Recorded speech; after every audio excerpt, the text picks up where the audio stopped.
Sa iba pang balita, Charlie Suarez panalo na po via knockout sa round 1 kontra Avila. Napakabilis lang po ng laban. Bumato si Charlie Suarez ng combination na straight hook. Tumama kay Avila at lumuhod na mga boss. Yung unang luhod niya katapusan na pala mga boss. Medyo mahina talaga ang fighting spirit nitong si Avila. Hindi pa nga totoong solid yung tumama mga boss umayaw na. Hindi na nakayanan.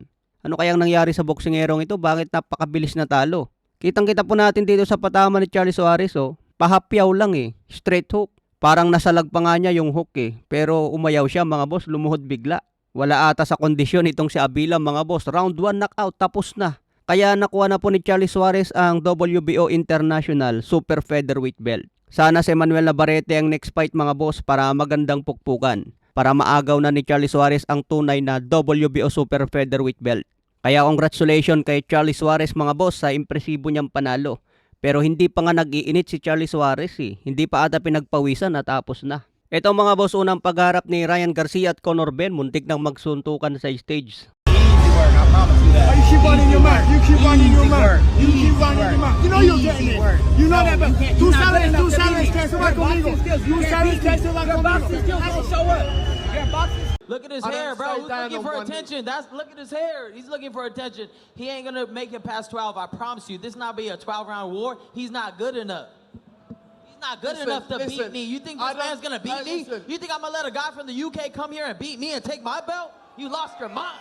I promise you won't do shit. I promise you won't. You won't do shit. You won't do shit.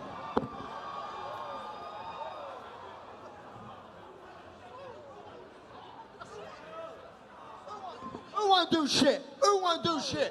Who won't do shit? Who won't do shit?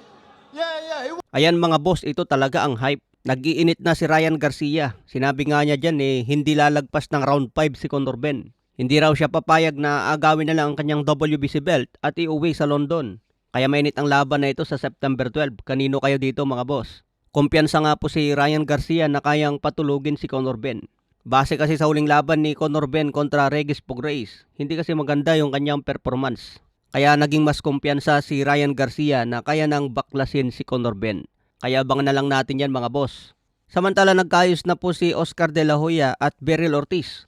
Kaya inaasahan daw po na pwede nang maikasang laban ni Ortiz versus Jaron Ennis. Dahil ito nga si kasuhin ni Oscar De La Hoya. Dapat daw may kasang laban na ito bago matapos ang taon. Magandang laban din ito kung may kasa sa super welterweight. Pero sinabi nga po ni Eddie Hearn na mas malaki na ang bayad kay Jaron Ennis ngayon matapos makuha ang 2 titulo sa super welterweight. Kung dati malit lang ina-offer kay Jaron Ennis kontra Beryl Ortiz. Pero ngayon mas malaki na mga boss. Siyempre ikaw ba naman ang Unified World Champion magtatas talaga ang market. Okay mga boss, abangan na lang po natin yung mga laban. Follow for more updates.